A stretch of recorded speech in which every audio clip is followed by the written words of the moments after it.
Bonjour et bienvenue à cette émission où nous jouons autour des mots.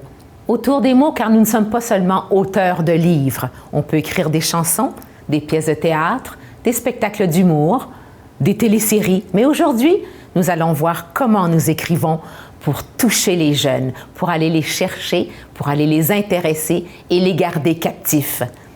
Deux invités, des auteurs prolifiques, Frédéric Dufort avec sa série Miss Parfaite et Alex A avec La Jean-Jean.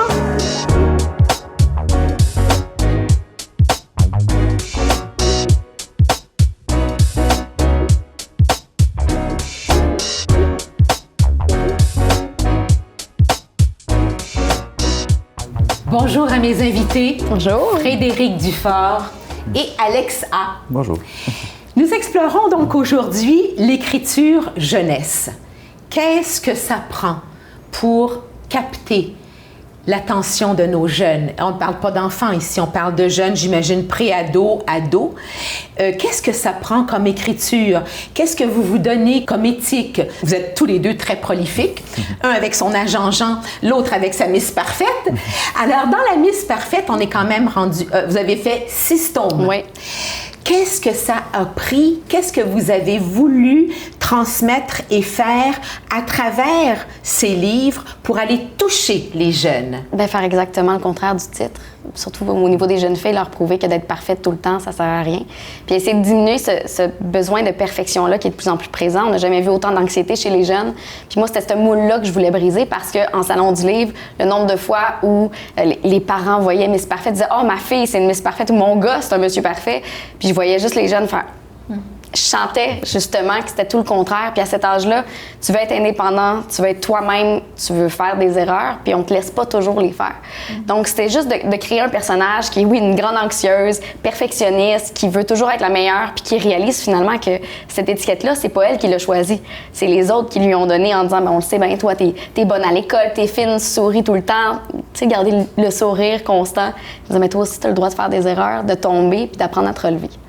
Est-ce que c'est parce que vous n'étiez justement pas parfaite et qu'on vous avait peut-être étiqueté comme ça, que ça vous a touché puis que vous avez voulu transmettre ça ou partager ça avec les jeunes filles? Ben, c'est ou certain. les jeunes, parce que c'est garçons et filles? Oui, mais je me dis tout le temps, faut pas se fier à la couverture. Moi, j'essaie de convaincre les gens. Ben, c'est assez attirant pour les jeunes filles, mais C'est les certain. garçons peuvent s'y retrouver. Oui, puis je trouve ça vraiment le fun parce qu'il y en a beaucoup qui lisent, qui lisent en classe. Aussi les enseignants, ça j'adore ça, qui commencent à le lire. Puis les jeunes s'y intéressent parce que, ayant fait partie du milieu de la télévision très jeune, j'ai commencé comme comédienne, j'avais 7 ans.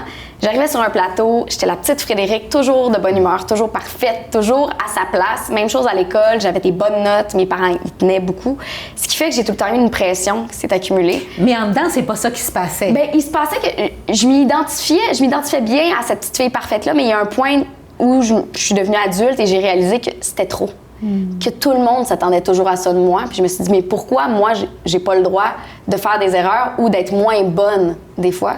Puis j'ai réalisé qu'en parlant d'anxiété avec les plus jeunes, je faisais des conférences, que c'est pas normal qu'à 8, 9, 10 ans, tu penses à tes examens puis tu sois hyper anxieux alors que tu es censé jouer dehors. C'est là que je me suis dit, tu sais, il y a quelque chose qui fonctionne pas avec notre génération où c'est de plus en plus de pression à se dire qu'il faut qu'il soit tout le temps bon dans tout. Donc, je me dis, c'est ça, à 8 ans, 9 ans, quand on te demande qu'est-ce que tu veux faire plus tard, puis qu'ils disent déjà, il faut que je m'ouvre des portes pour devenir une grande personne puis avoir une bonne carrière. Je dis, non, à 8, 9 ans, tu vas jouer dehors, ça se peut que tu tombes, tu te fasses mal, puis tu fais tes examens. Donc, c'est vraiment à ce niveau-là. Puis moi aussi, le casser un petit peu l'étiquette de Miss Parfaite, ça fait du bien. Vous, par contre, avec la Jean-Jean, là, on tombe dans la BD. Vous avez choisi la BD. Qu'est-ce que vous avez voulu transmettre aux jeunes? Parce qu'on va revenir à l'effet que font vos écrits, chacun dans votre sphère. Mais de façon générale, vous aussi, vous avez, je crois, 8 tomes. 8 tomes de la Jean-Jean? J'en ai 15. Oh, 15? Oh, ouais. OK. Ben, c'est divisé en 2 saisons. La première saison a 8 tomes, effectivement. Okay. La deuxième en a 6. D'accord. Puis 2 autres séries en plus. Deux autres j'ai séries. 21 livres sur le marché. D'accord. Mais la Jean-Jean fait vraiment boule de neige, a vraiment fait un tabac. Et tous les deux, d'ailleurs, vous vous retrouvez dans les écoles. Et ça, je trouve ça vraiment fantastique. Nous y reviendrons. Ce qui m'a surpris, d'ailleurs. Oui, de me retrouver dans les écoles, mais en tout cas. Oui, mais on y reviendra. La Jean-Jean, qu'est-ce qu'est-ce que vous avez voulu passer à travers ce personnage pour aller toucher les jeunes? Parce qu'on parle ici d'aller chercher les jeunes parce que déjà, on sait que les jeunes, ça n'aime pas toujours lire, mais c'est parce que peut-être qu'on ne va pas bien les chercher, peut-être qu'on ne va pas capter leur attention, capter leur intérêt. Tout le monde a des goûts différents. Vous, qu'est-ce que vous avez voulu faire avec l'agent Jean? En fait, c'est drôle que, justement, la première question qui a été posée ici, même avant le tournage, c'était qu'est-ce que ça prend pour être auteur jeunesse? Ouais. Puis dans mon cas, je savais pas que j'étais auteur jeunesse, dans le sens que je savais que je voulais faire de la bande dessinée, puis c'est ce style-là que je faisais naturellement. Puis je me dis qu'il y a peut-être un peu de ça dans ce qui a connecté avec les jeunes, c'est que j'ai jamais essayé de parler avec un enfant, de parler pour les jeunes, d'écrire pour eux. J'ai juste écrit la meilleure histoire que je pouvais, mettre les meilleures blagues possibles dedans, puis ça a fonctionné. Parce que vous êtes peut-être un enfant vous-même? Oui, j'ai un gros côté enfant, puis j'essaie d'écrire, en fait, pour tout le monde. En fait, c'est pas tant pour les jeunes, c'est que n'importe qui peut lire ça puis trouver du plaisir. Si on est fan de cartoons, d'histoires, d'aventures, on peut s'y retrouver. Puis c'était aussi c'est beaucoup inspiré de tout ce qui, dans ma jeunesse, justement, quand j'ai pogné 9, 10, 11 ans, qui m'a vraiment beaucoup marqué. Puis je trouvais qu'il n'existait pas sur le marché. Tu sais, les émissions de télé que je regardais étant jeune, les jeux vidéo que je jouais, les livres que je lisais, ça n'existait pas beaucoup dans le monde du jeunesse, au Québec surtout. Donc, j'ai voulu donner de ça. Votre carrière de BDiste a commencé très jeune, justement. Vous aviez déjà l'intérêt du dessin. Vous vous amusiez déjà à ça très jeune. L'agent Jean est né... Vous dites que vous aviez à peu près l'âge de vos lecteurs quand l'agent Jean est né. On parle de quel âge? 10-11 ans. 10-11 ans. Je me souviens plus précisément, mais je me souviens qu'en 6e année, je le dessinais tout le temps. Vous le dessiniez. Ouais. Vous aviez déjà envie d'un personnage qui représentait peut-être déjà ce que vous ressentiez ou ce que vous aviez envie de dire. Ouais. C'est, il me ressemble beaucoup dans le sens que c'est un grand enfant, l'agent Jean, puis c'est un personnage qui a du plaisir dans ce qu'il fait. T'sais, il fait un des métiers les plus dangereux sur Terre. T'sais, il est agent secret, il sauve le monde tout le temps. Puis j'essaie que mes histoires, il y ait des réelles conséquences. T'sais, les méchants, leurs actions, ils ont des conséquences. Il y a du drame, il y a des gens qui se font blesser. Et lui, il reste heureux à travers ça. Il y a du plaisir malgré tout ce qui se passe. T'sais. Puis je me suis rendu compte, malgré moi, que c'était un peu ça la philosophie derrière le livre. As-tu changé physiquement? Ou... Est-ce qu'il a mûri, vieilli, grandi? Ben non. En fait, il s'est affirmé dans sa position, dans le sens que plus jeune, il avait cette personnalité-là. Mais, de temps en temps, il pouvait être impatient ou de temps en temps, avoir peur, lancer un cri. Puis maintenant, il est juste toujours de bonne humeur. En fait, il connaît pas la colère, la peur puis la tristesse. Wow! Ouais. Vous êtes tous les deux utilisés, en fait, vos œuvres sont utilisées dans les écoles par les professeurs comme outil pédagogique. Pourquoi, vous pensez? Qu'est-ce que vous pensez que les professeurs aiment de votre écriture, j'imagine, de ce que vous pensez comme message ou de ce que vous émettez comme travail avec les jeunes, ou vous allez chercher vraiment qui ils sont. Qu'est-ce que vous pensez vous êtes tous les deux étonnés de ça, mais c'est parce que vous allez vraiment toucher quelque part le cœur des jeunes et l'intérêt surtout. Qu'est-ce que vous croyez d'où vient cet intérêt des professeurs pour votre œuvre? Je dirais que moi, c'est certain que Fais-le pour toi, qui est mon tout premier livre. En fait, j'ai commencé à l'écrire, j'avais 14 ans. Puis je me disais, pourquoi il n'y a personne qui répond aux questions que j'ai ou qui me dit, Fred, arrête, tu vas te planter. Donc, que ce soit la confiance en soi, l'intimidation, le stress, les relations amicales avec les parents. Et j'ai terminé à 21 ans. J'ai relu tout ce que j'avais écrit à 14, puis j'ai réalisé toutes les erreurs que j'allais faire. Puis que s'il y avait eu quelqu'un, une grande sœur ou un grand frère ou juste un ami, pour m'avertir un peu ou juste me donner la main et faire « Hey, tu sais quoi, c'est pas grave », ça m'aurait vraiment fait du bien. Fait que c'est la raison pour laquelle j'ai décidé de le sortir, c'est que c'est l'âge où tu t'isoles le plus, le 3/4 du temps. Puis aujourd'hui, avec les réseaux sociaux, c'est encore plus vrai. Parce que tu te sens connecté, mais tu ne l'es pas du tout. Puis finalement, tu es tout le temps en train de te comparer. Fait qu'en voulant sortir Fais-le pour toi, c'était justement de leur parler. Puis oui, c'était un peu ça le succès, je pense, du jeunesse, quand tu veux pas être jeune. C'est pas en essayant de prouver que t'es cool, ça fonctionne pas. C'est en le faisant puis en disant t'aimes ça. Puis c'est drôle parce que le début de mon livre, c'est exactement ça. Je leur dis, tu sais, t'ouvres mon livre, tu fais « Arc, ça me tente pas », bien, referme-le puis va en chercher un autre. Parce que c'est comme ça aussi qu'on apprend à aimer lire, c'est qu'on trouve des champs d'intérêt. C'est un point qui va être très important aussi à discuter. Pourquoi Alex, vous croyez que le milieu pédagogique aime la Jean-Jean? On me dit souvent que ça fait lire les jeunes garçons, qui est plus difficile, et ça fait lire même les élèves à difficulté. Le nombre de fois qu'on me dit il est dyslexique, autiste, tout ça, puis difficulté d'apprentissage, et il lit ça d'un bout à l'autre sans problème, ce qui m'a toujours surpris. Je ne sais pas pourquoi exactement. Les couleurs. Mais parce que vous captez l'attention par le sujet, peut-être les couleurs aussi. Le fait que ce soit en BD aussi, peut-être, ils n'ont pas juste des lignes de mots. Oui, en plus, il paraît que c'est plus demandant pour le cerveau lire de la bande dessinée que du roman parce qu'il faut lire des mots et des images en même temps. Donc, c'est plus de choses. Donc, puis il y a des adultes incapables de lire la bande dessinée parce qu'ils n'ont pas été habitués à ça. Ah, c'est intéressant. Donc, mais sinon, je pense que j'ai un petit côté TDA moi-même. J'ai de la misère à capter l'attention sur les choses. Donc, naturellement, j'écris en essayant de capter l'attention. Je me dis souvent, genre, après 3 cases, ils vont s'ennuyer. Il faut qu'il y ait quelque chose qui les accroche. Fait que je pense que ça fonctionne. J'ai réussi ça. Puis en plus que mes livres c'est des livres des histoires complètes de 100 pages et plus qui suivent d'une à l'autre. Il y a une certaine logique, il y a une construction d'univers. Et j'essaie pas de...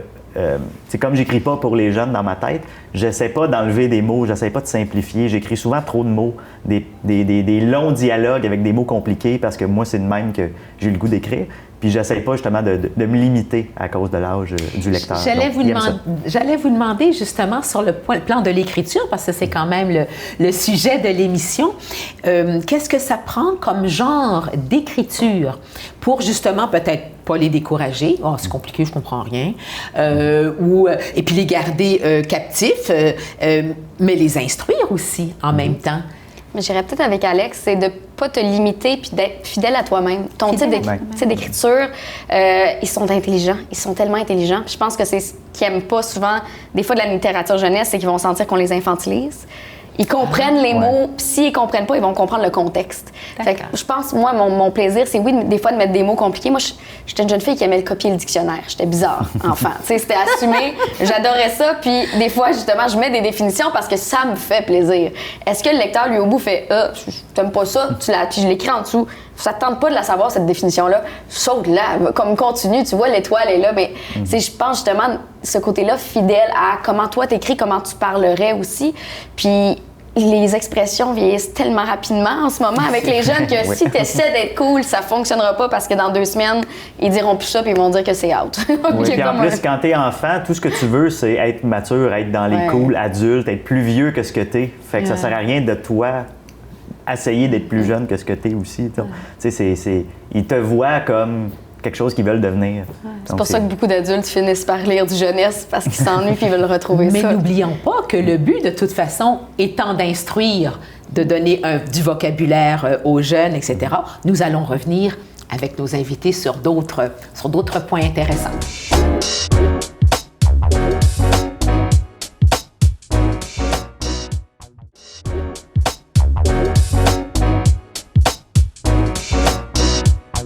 La littérature jeunesse, à mon sens, est là pour intéresser les jeunes, bien sûr, mais bien sûr pour les divertir, pour les amuser, mais il y a un message qu'on veut passer, il y a quelque chose qu'on veut passer, et on en a bien parlé, d'ailleurs, vous avez bien émis aussi ce que vous mettiez, mais qu'est-ce qu'on voudrait voir changer ou se transformer dans le monde de la jeunesse en général? Parce qu'on s'entend que la jeunesse est différente probablement de votre époque. Et, mais vous écrivez, vous avez une conscience pour aller toucher les jeunes. Qu'est-ce que vous aimeriez voir changer? Mais en fait, c'est à la base, je pense, quand on écrit, on le fait un peu pour soi aussi. Puis on ne sait jamais quelle œuvre, comme quelle citation, plein de choses dans la vie, va toucher une personne. Puis moi, je pense que c'est à ce niveau-là, c'est qui en a besoin à ce moment-là. Alors qu'on laisse aller nos mots, puis on espère que ça va toucher. Puis je pense que ça touche plusieurs générations. Puis moi, c'est mon souvenir de la littérature que j'ai, c'est de faire les salons du livre avec ma mère et ma mamie. Puis d'ailleurs, je le dis souvent, c'est comme mon petit truc, si vous voulez, à la maison. Si vous achetez un livre à un enfant ou un petit enfant, laissez une note avec la date, venant de vous comme une dédicace, parce que c'est des souvenirs. C'est ça qu'on laisse dans la vie des gens, c'est des souvenirs. Tu te rappelles quand tu as lu La Jean-Jean, justement, que tu avais 10 ans, on en parlait tantôt à quel point les gens vont revenir, ils vont t'en reparler, ils se rappellent exactement quand, où, puis qu'est-ce que ça leur a fait vivre. Fait que c'est vraiment ça, c'est de marquer, je pense, les esprits, puis espérer que peut-être ça va changer la vie de quelqu'un à un moment où cette personne-là en avait besoin.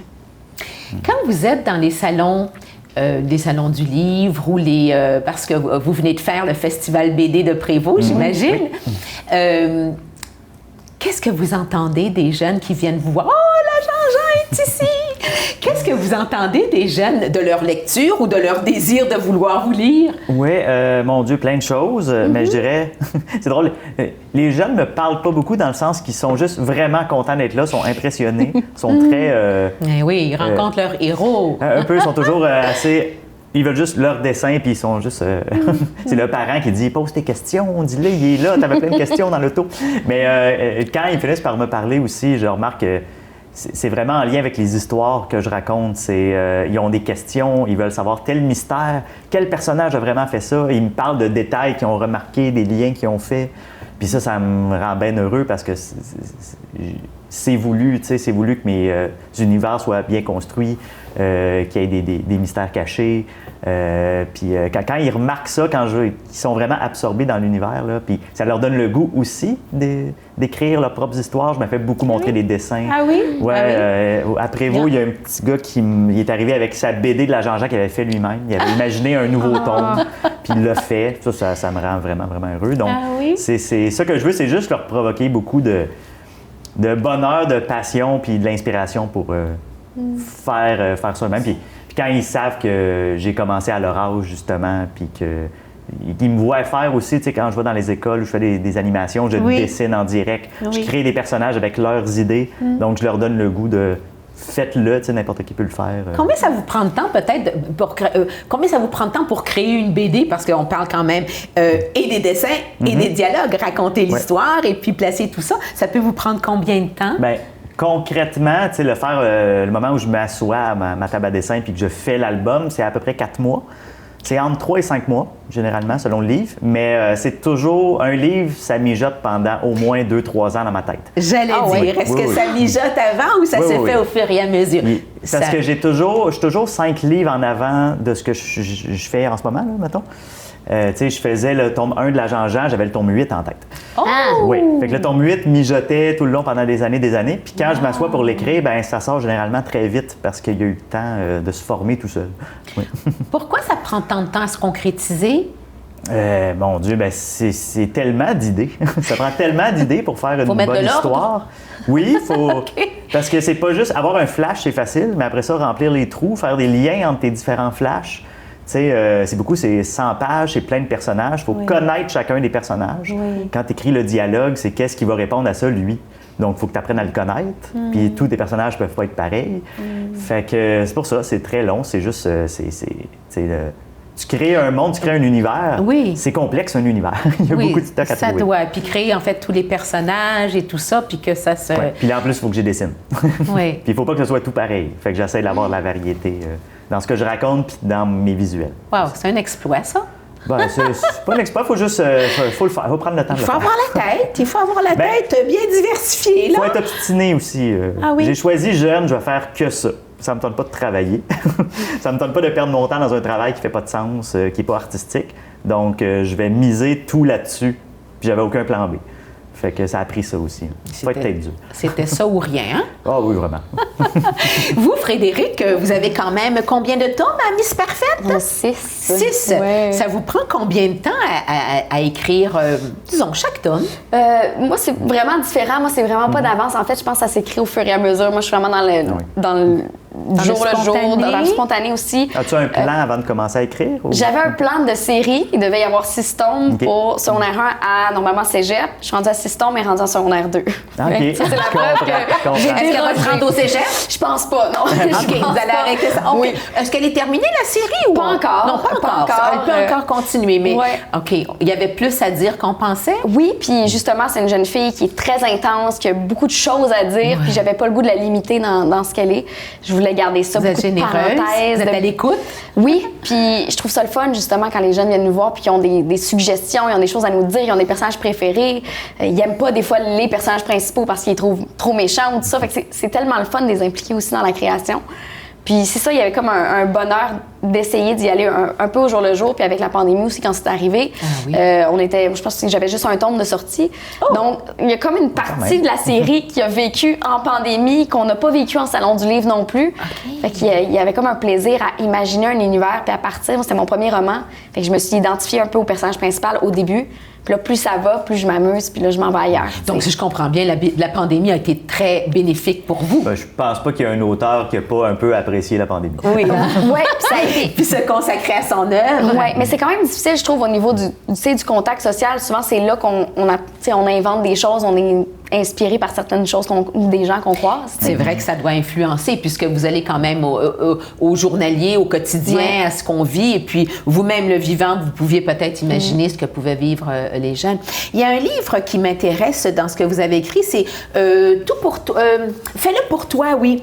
On le voit ici, mais ici, j'aime bien le Fais-le pour toi pour 365 jours. Oui. Donc, la jeune fille ou le garçon peuvent, c'est vraiment comme des pensées, des idées. Racontez-moi un petit peu ça. Je trouve ça intéressant. C'est inspirant. Ben en fait, c'est que moi, j'ai toujours été du genre à aimer ça, les belles citations ou les choses qui font rire au quotidien. Puis je me dis, on est souvent sur nos téléphones ou tablettes ou peu importe, il n'y a même plus de journaux. Donc, tu sais, le 3/4 des gens vont regarder ça tout le temps sur un écran. Puis je dis, moi, je ramène ça à l'essentiel, je ramène ça dans un livre. Puis ça me tentait que quelqu'un puisse s'ouvrir n'importe quelle journée et trouver une citation, un moment inspirant, quelque chose à faire pour soi. Je m'en fais là pour toi, peu importe l'âge. Fait que je me dis, c'est quelque chose que tu laisses à la table à café, tu ouvres le matin, tu sais jamais qu'est-ce qui va te frapper au bon moment. C'est vraiment ça. Puis je me suis amusée. C'est long, 365 jours, hein? C'est là que j'ai réalisé que c'est pas tous les jours qu'on a une pensée positive. Puis je l'ai écrit aussi là-dedans. T'sais, des fois, il y a des journées moins bonnes, puis c'est correct. Fait que c'est ça, c'est de se rappeler au quotidien. Puis j'ai demandé à des amis de participer, fait que d'avoir les idées de tout le monde un peu. Je trouvais que ça faisait un petit peu de lumière, puis de ramener ça à la littérature, dans un livre avec des jeunes. Oui, vous transmettez beaucoup de lumière d'ailleurs, Frédéric, et puis c'est bien que ce soit envers les jeunes qui en ont tant besoin, à mon sens, à moi, c'est-à-dire que la vie n'est quand même pas facile, on leur en demande beaucoup, on exige beaucoup, et puis ce qui m'intéresse ici, et ce que je me demande, parce que vous parlez d'écran, on sait qu'ils sont tous sur les écrans, mais avec vous et grâce à vous, ils sont dans les livres. Et ils tournent les pages. Et ça, c'est fabuleux. Et pour eux, premièrement, et pour les parents, et pour les professeurs, fort probablement. Et c'est, à mon sens, la raison pour laquelle vous êtes dans les écoles, parce que vous arrivez à vraiment capter leur attention, leur enseigner quelque chose, ne serait-ce que sur leurs propres émotions, leurs tourments, etc. Et puis, vous les divertissez. Je me trompe? C'est un petit peu le but de tout ça? Oui, puis je pense que c'est aussi grâce aux parents et grands-parents. Moi, j'ai jamais vu autant de gens investir dans la littérature jeunesse que les parents et les grands-parents dans les salons. Partout, en fait, on a donné... Je pense que c'est peut-être ça le seul médium qui reste aux jeunes qui est papier, là, c'est le livre.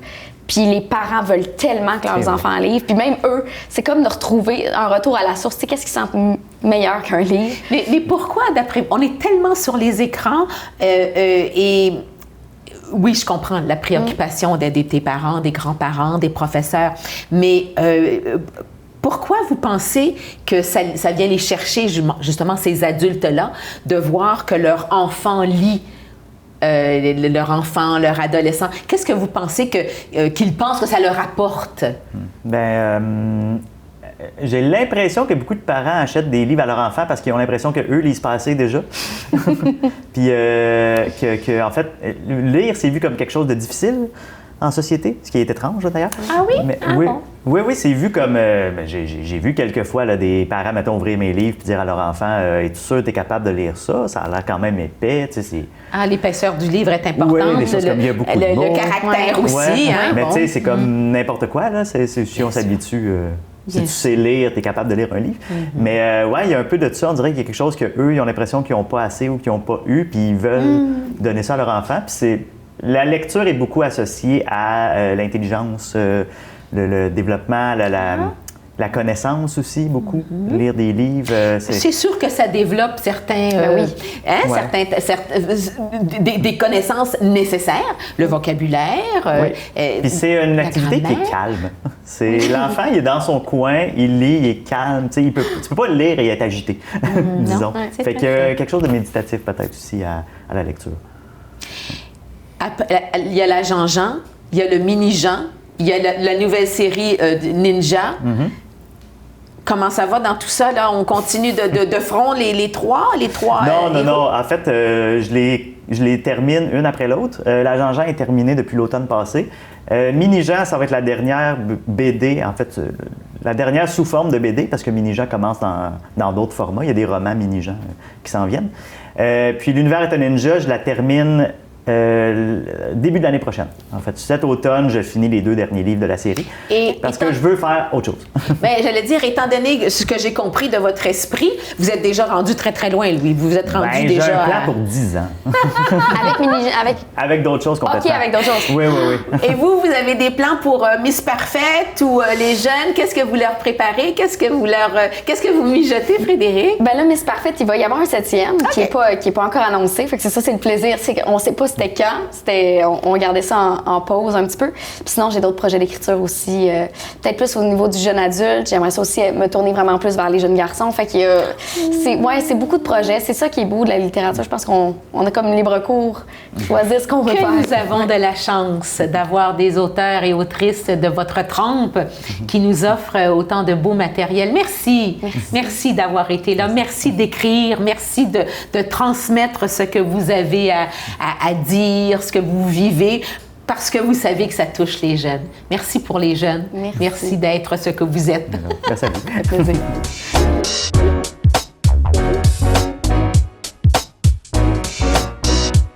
Et voilà, c'est la fin de notre émission. Trop courte, évidemment, pour partager autant de belles informations. À la prochaine, autour des mots.